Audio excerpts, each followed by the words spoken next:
امامت اس کو کہتے ہیں، اور پھر امام نے اشارہ کر دیا تو وہی شیر جا کر اسی طرح سے پھر تصویر بن گئے۔ جادوگروں کو کھا بھی لیا، لیکن نہ جسم بڑھا ان شیروں کا، نہ قد و قامت بڑھا، پھر جیسے اشارہ کیا اسی طرح سے جا کر تصویر بھی بن گئے۔ یہ شان امامت ہے۔ اور پھر یہی امام مامون نے پھر ان کو دربار میں بلایا ہے۔ امام جب مدینے سے چلے تھے تو یوں ہی نہیں چلے تھے، امام چلے تھے مدینے سے تو معجزات دکھاتے ہوئے چلے تھے۔ امام جب مدینے سے چلے تھے اپنے جد امام حسین کی طرح سے تو چلے تھے، لیکن کس شان کے ساتھ حسین جی کے شان کے ساتھ امام علی رضا چلے تھے کہ قدم قدم پر علی کا علی بیٹا معجزات دکھاتا ہوا چلا تھا۔ جب امام نشا پور آئے ہیں نا، نشا پور یہ وہ علاقہ ہے کہ جو ایک پہاڑی پر ہے، جب امام نشا پور آئے ساتھ میں غلام بھی ہے، غلام بھی ساتھ میں ہے، ایسے مقام پر امام پہنچے کہ امام نے غلام کو آواز دے کر کہا کہ میں تجویز وضو کرنا چاہتا ہوں۔ دیکھیں ایک بات اور عرض کر دوں کہ امامت کو وضو کی ضرورت نہیں ہے، لیکن کیونکہ معجزہ دکھانا ہے، معجزات دکھانا ہے، اور اس لیے غلام سے کہا کہ مجھے وضو کرنا ہے۔ غلام نے آگے بڑھ کر ہاتھوں کو جوڑ کر کہا مولا اے مولا ایسی جگہ ہے، ایسا علاقہ ہے، یہاں تو دور دور تک پانی کا نام و نشان نہیں ہے، اتنی اونچی پہاڑی ہے، میں کہاں سے پانی لے کر آؤں؟ بس یہ سننا تھا کہ علی کے علی بیٹے نے زمین پر ایک ٹھوکر ماری، ادھر امام نے ٹھوکر ماری، ادھر زمین سے چشمہ جاری ہو گیا۔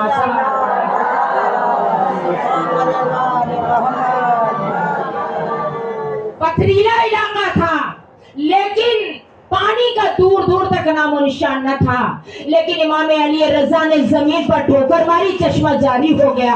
آج تک وہ چشمہ جاری ہے اور تمام نشا پور کی آبادی اسی چشمے سے سیراب ہو رہی ہے، تمام علاقہ سبز و شاداب ہو گیا۔ اس کے بعد امام آگے بڑھے، امام آگے بڑھے وضو کرنے کے لیے ایک پتھر کے اوپر امام رونق افروز ہوئے۔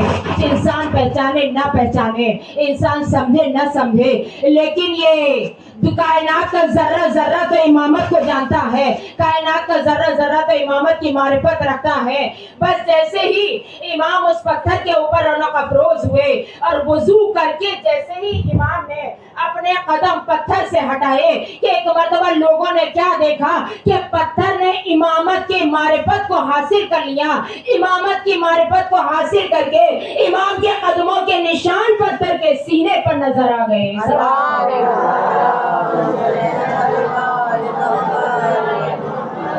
آج بھی وہ پتھر موجود ہے کہ جس پر امام کے قدموں کے نشان ہیں اور اسے دیوار میں نصب کر دیا گیا ہے۔ اور جب پتھر سے اتر رہے تھے تو اترتے ہوئے سہارے کی ضرورت ہوئی، قریب میں ایک سوکھا ہوا پیڑ تھا، امام نے اپنا ہاتھ اس سوکھے ہوئے پیڑ پر رکھا، ادھر امام نے آگے بڑھ کر سوکھے ہوئے پیڑ کا سہارا لیا، ادھر اس سوکھے ہوئے پیڑ نے دست ید اللہ کو پہچانا، وہ درخت سبز و شاداب ہو گیا۔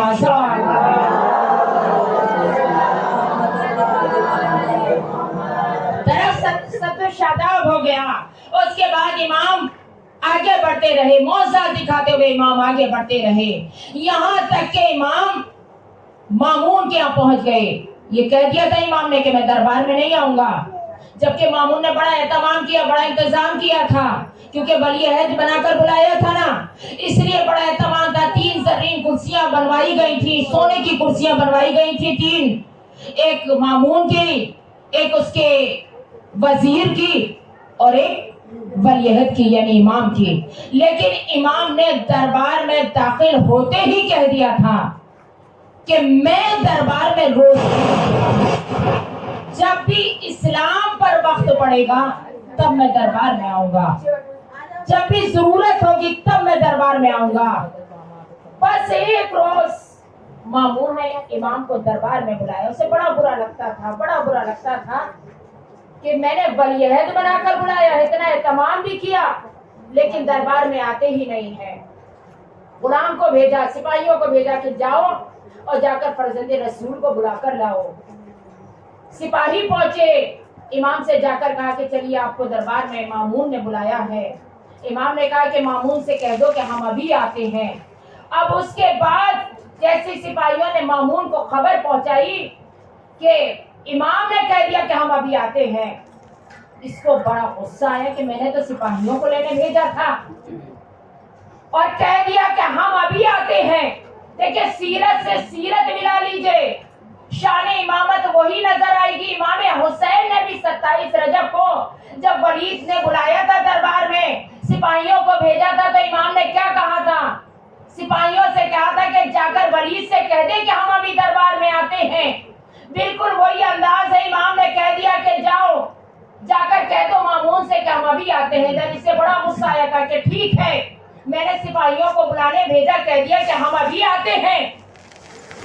حاجبوں کو حکم دیا خبردار جب بھی یہ موسیٰ رضا دربار میں آئے تو ہرگز پردہ نہ ہٹانا۔ حاجب کہتے ہیں کہ جو دروازے پر پردہ اٹھانے والے ہوتے ہیں، انہیں حکم دیا کہ ہرگز پردہ نہ ہٹانا۔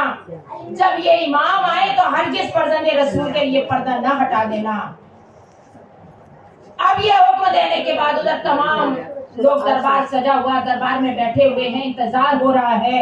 دیکھیں امامت اسی کو تک کہتے ہیں کہ جو انتظار کرنے والے ہیں وہ تو انتظار کر ہی رہے ہیں، لیکن جو انتظار نہیں کر رہے ہیں، جو انتظار نہیں کرنا چاہتے، انہیں بھی انتظار کرا دیا۔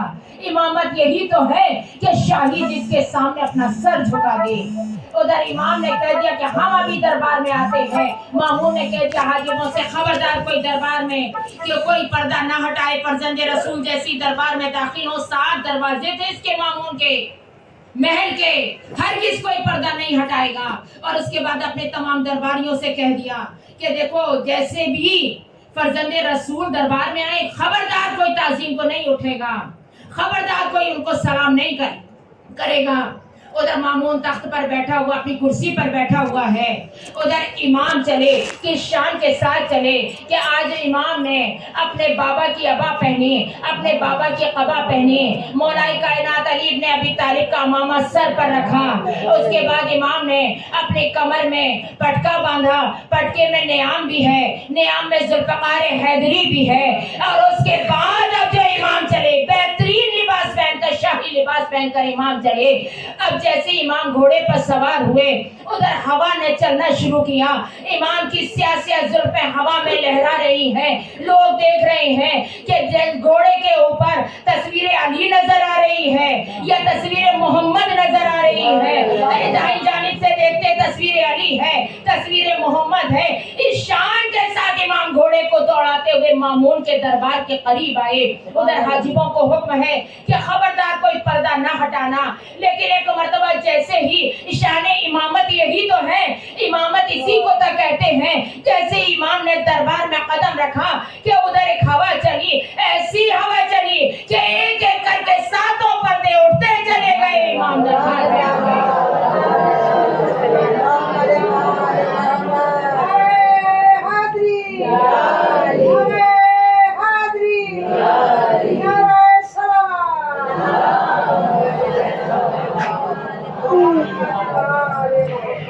امام دربار میں پہنچ گئے۔ دوسرا حکم مامون نے کیا دیا تھا، خبردار کوئی سلام نہ کرے، کوئی تعظیم کے لیے کھڑا نہ ہو۔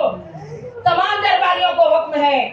ادھر مامون اپنی کرسی پر بیٹھا ہوا، تمام درباری سامنے بیٹھے ہوئے ہیں، سپاہی کھڑے ہوئے ہیں، لیکن جیسے ہی علی کے علی بیٹے نے دربار میں قدم رکھا، جسد نازنین سے ایسی خوشبو مہکی، ایسی خوشبو مہکی۔ دیکھیں ہر چیز چھپائی جا سکتی ہے، لیکن 2 چیزیں ایسی ہیں کہ جنہیں چھپایا نہیں جا سکتا۔ ایک تو اگر خوشبو مہکنے لگے تو انسان بے ساختہ خوشبو کی طرف مڑ کر دیکھتا ہے کہ آخر یہ خوشبو کہاں سے آئی ہے۔ ایک روشنی ہوتی ہے کہ روشنی اگر کہیں سے اچانک بہت تیز روشنی آ جائے تو بے اختیار انسان اس طرف مڑ جاتا ہے کہ آخر یہ روشنی کہاں سے آئی ہے۔ ادھر امام نے دربار میں قدم رکھا، جسد نازنین سے ایسی خوشبو مہکی، ایسی خوشبو مہکی کہ ہر ایک نے پلٹ پلٹ کر دیکھا۔ ادھر ایسی جبین مبارک سے نور کی ایسی شعائیں نکلی، ایسی شعائیں نکلی کہ دربار کی تمام روشنیاں ہلکی پڑ گئیں۔ ہر ایک نے پلٹ کر دیکھا کہ آخر روشنی کہاں سے آئی۔ اب جو دیکھا تو کیا دیکھا کہ تصویر علی امام موسیٰ ابن رضا کھڑے ہوئے ہیں۔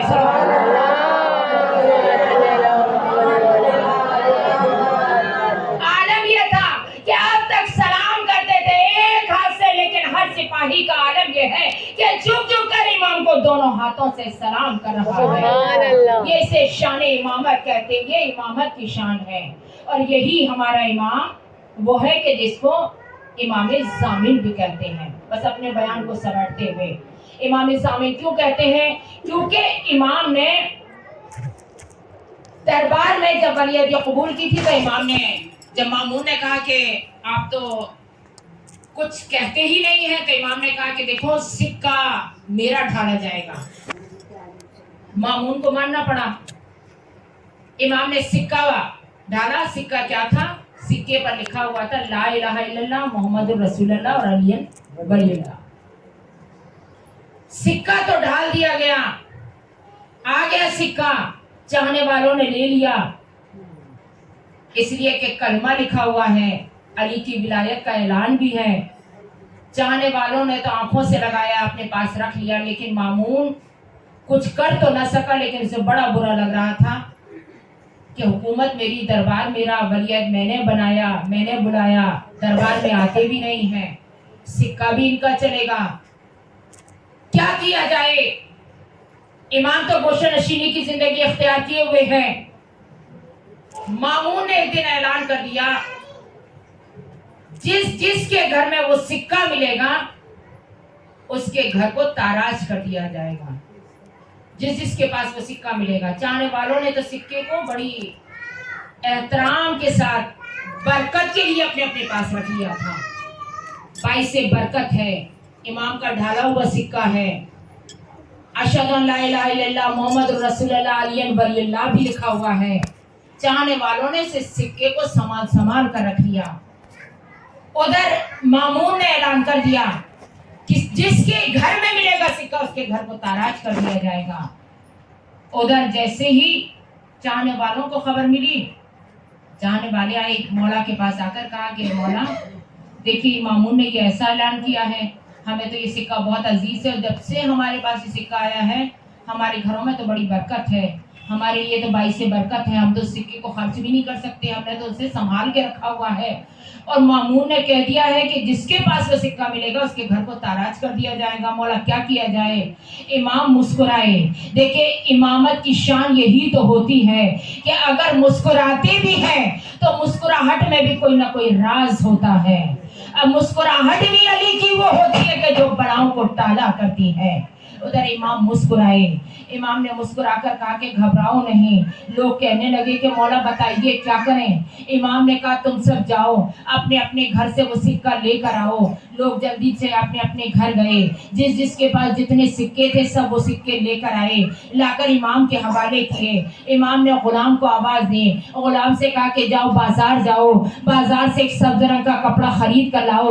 غلام بازار گیا, سبز رنگ کا کپڑا خرید کر لایا.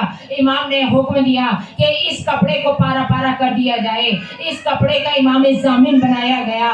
ہر ایک کپڑے میں, ہر ایک کپڑے کے اندر ایک ایک سکہ رکھا. اور سکہ رکھ کر امام نے خود اپنے ہاتھ سے ایک ایک چاہنے والے کے بازو پر اس سکے کو باندھ دیا. اور امام نے کہہ دیا کہ جاؤ بے فکر ہو کر چلے جاؤ. مامون نے یہی تو اعلان کیا ہے نا کہ تمہارے گھر میں ملے گا تو تمہارے گھروں کو تاراج کر دیا جائے گا. جاؤ جا کر کہہ دو سپاہیوں سے کہ تمہارے گھروں کی تلاشی لے لے. سکے تو ہم نے تمہارے بازوؤں پر باندھ دیے, اور ہم ضمانت لیتے ہیں کہ مامون تمہارا کچھ نہ بگاڑ سکے گا, اس لیے کہ ہم نے تمہارے بازو پر امام ضامن باندھ دیا.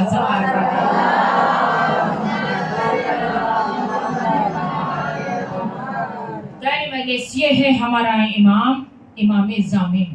ضامن آہو بھی ہوئے امام, وہ بھی امام کا واقعہ ہے, اس لیے امام کو امام ضامن کہتے ہیں.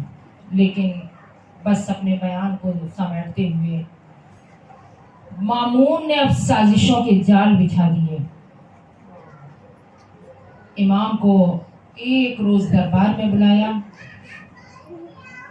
سامنے انگوروں سے بھرا ہوا تشت رکھا ہوا ہے. کیسے انگور ہیں؟ وہ انگور کہ جن میں زہر کو پرویا گیا تھا.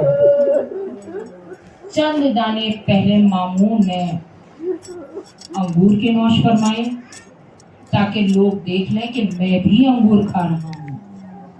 اور اس کے بعد جن انگوروں میں زہر پرویا گیا تھا وہ امام کی جانب آگے بڑھا دیے. امام نے انا للہ و انا الیہ راجعون کہا اور انگور کے دانے کو اپنے دہن میں رکھا. کتنا کاری زہر تھا، کیسا زہر تھا. سنا ہے نا آپ نے، وہی زہر تھا کہ جو امام حسن کو دیا گیا تھا. کیا عالم ہو گیا تھا جو زہر امام حسن کو دیا گیا تھا کہ جس پانی میں ملایا گیا تھا، جس شربت میں ملایا گیا تھا، جب وہ اس کوزے کو زمین پر پھینکا گیا تو وہ زمین اس جگہ سے اتنا کاری زہر تھا کہ زمین پھٹ گئی تھی. امام کا تمام جگر ٹکڑے ٹکڑے ہو گیا تھا. وہی زہر ہے کہ جو ہمارے اس امام کو بھی دیا گیا ہے. عزاداران امام، ارے یوں تو ہمارا امام یہ شہنشاہ ہے، لیکن عزاداران امام جب زیارت پڑھتے ہیں نا تو امام کو غریب الغربا کہتے ہیں. کیوں غریب الغربا کہتے ہیں؟ اس لیے کہ سب سے زیادہ بہن اور بھائی ہمارے اسی امام کے تھے، سب سے زیادہ اولاد ہمارے ساتویں امام کی تھی. عزاداران امام 17 بھائی تھے، 18 بہنیں تھی امام کے، لیکن عالم غربت میں موت آئی تھی. عالم غربت میں امام کو موت آئی تھی. عزاداران امام، عالم غربت تو تھا لیکن بیویوں امام کو غسل بھی ملا، کفن بھی مل گیا. عزاداران امام چاہنے والے تو نہ تھے، ارے چاہنے والے تو نہ تھے، بہن قریب تو نہ تھی، لیکن عزاداران امام کو ارے اعجاز امام نے آ کر، امام کے بیٹے نے آ کر اعجاز امام کو دفن بھی کر دیا. لیکن آئے کربو بلا عزاداران امام، آپ جانتی ہیں نا، ارے ایک باپ کے ایثار ثواب کی مجلس ہے. ارے بیویوں بیٹیاں آپ کے سامنے بیٹھی ہوئی ہے، ارے میرے سامنے بہنیں بھی بیٹھی ہوئی ہے. ارے یقیناً بڑا صدمہ ہے، ارے بھائی کا دنیا سے چلے جانا، ارے بیٹیوں کے سر سے باپ کا اٹھ جانا. عزاداران امام یتیمی بڑا صدمہ ہے، ارے لیکن جب بھی تمہیں اپنا باپ یاد آئے، ارے کربلا کے اس یتیمہ کو ضرور یاد کر لیا کرنا، اس یتیمہ کو ضرور یاد کر لیا کرنا. ارے جو اتنی کمسن ہے، اتنی کمسن ہے کہ بابا سے خود سوال کر رہی ہے، ارے بابا یتیم کس کو کہتے ہیں؟ ارے ماں بیٹی کو کیا کہہ کر سمجھائے؟ عزاداران امام آئے حسین، ارے سر جھکا لیا، ارے سر جھکا کر کہا، ارے بی بی یتیم ہونے کا صدمے عظیم ہے. ہائے مر جائے جس کا باپ، وہ بچہ یتیم ہے. ارے یہی وجہ تھی سکینہ کو پتہ چل گیا، ارے جن بچوں کے باپ مر جاتے ہیں نا، ارے وہ بچے یتیم ہو جاتے ہیں. ارے جب حسین رخصت ہو کر چلنے لگے، ارے سکینہ گھوڑے کے ناپوں سے لپٹ گئی. اے گھوڑے میرے بابا کو نہ لے جا، اے گھوڑے مجھے یتیمی سے تو ہی بچا لے، اے گھوڑے میرے بابا کو مختر میں نہ لے جا. امام گھوڑے پر سوار ہوئے، لیکن جب گھوڑے نے قدم آگے نہ بڑھایا، امام مخاطب ہوئے، اے زلجنہ یہ میری آخری سواری ہے، اے زلجنہ اس کے بعد تجھے حسین کبھی تکلیف نہ دے گا. اے زلجنہ، اے زلجنہ، ارے آگے بڑھ. ارے لیکن گھوڑے نے اپنے سر سے سوا کی جانب اشارہ کیا. آج جو امام نے دیکھا، ارے جو کر جو کی نگاہ شہیدین اعتبار، ارے کیا دیکھتا ہے ابن شہنشاہ ذوالفقار. ارے بیتاب ہے سکینہ نہیں دل پہ اختیار، لپٹی ہوئی ہے گھوڑے کے پاؤں سے اشک بار. بھرتی ہر ایک مرتبہ ایک آہ سرد ہے، اور اس کے گیسوؤں پہ یتیمی کی گرد ہے. ارے یہ دیکھ کر دل شاہ مظلوم پڑ گیا، گھوڑے سے اپنے خون پڑے شاہ کربلا آغوش میں سکینہ کو اپنی اٹھا لیا. ارے بولے تیری یتیمی پہ شبیر ہو فدا، ارے کیوں راہ روک کی، ارے چاہتا ہوں بخشوانے کو امت رسول کی، ارے بیٹا کسی کا باپ ہمیشہ نہیں دیا، ارے دنیا میں جو بقا ہے تو ایک روز ہے بنا، ازادارنی ماں بچی کا آغوش میں لیا، ارے منہ چوما، زینب کو آواز دی زینب، اے زینب تم سکینہ کو لے جاؤ، ارے شہزادی خیمے سے باہر آئی، بچی کو آغوش میں لے کر خیمے میں واپس آ گئی، ابھی کچھ دیر نہ گزری تھی، ارے سیاہیاں چلنے لگی، برات کا پانی نیزو چلنے لگا، ارے آواز آئی اللہ قتل الحسین کربلا، ارے زینب گھبرا کر خیمے سے باہر نکلی، ارے چاروں طرف دیکھا، ارے بھائی نظر نہیں آیا، علی کی بیٹی، ارے سامنے تو بلندی نظر آئی، ارے جسے ٹیلے زینبیہ کہا جاتا ہے، علی کی بیٹی اسی بلندی پر گئی، ارے چاروں طرف دیکھا، تیر نظر آئے، تلواریں نظر آئی، ارے نیزے نظر آ رہے ہیں، ارے لیکن میرا ماں جایا نظر نہیں آ رہا، اے زمین کربلا، ارے اتنا بلند ہو جا، اتنا بلند ہو جا، ارے بہن بھائی کا دیدار کر لے، ارے مجھے میرا ماں جایا نظر نہیں آتا، ارے ادھر امام کے کانوں میں یہ آواز پہنچی، ارے یہ تو زینب ہے، ارے زینب خیمے سے باہر آ گئی، ارے شمر کا خنجر چلے گا، ارے زینب کیسے دیکھے گی،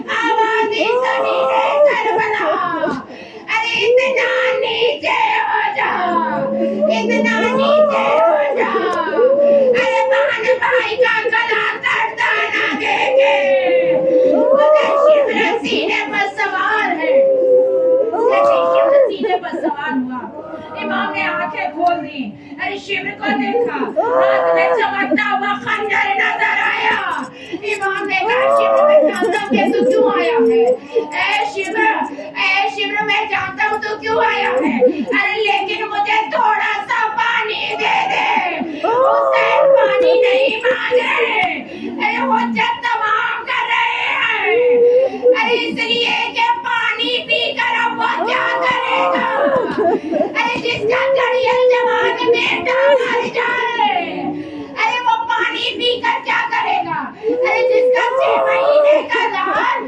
ارے پانی کے لیے تیرے ستم کھا کر چلا جائے، حسین نے اتمام حجت کیا، شمر نے آواز دی حسین، ارے تمام زمین پانی پانی ہو جائے، ارے لیکن تمہیں پانی نہ دوں گا، ارے ادھر شمر کا خنجر روا ہوا، ارے سوکھا گلا، ارے روایت نے بتایا، ارے مقتل نے کہا، ارے جب شمر گلے پر خنجر گرا رہا تھا نا، اتنا سوکھا گلا تھا، ارے گلے کی رگیں خنجر سے لپٹتی جا رہی تھی،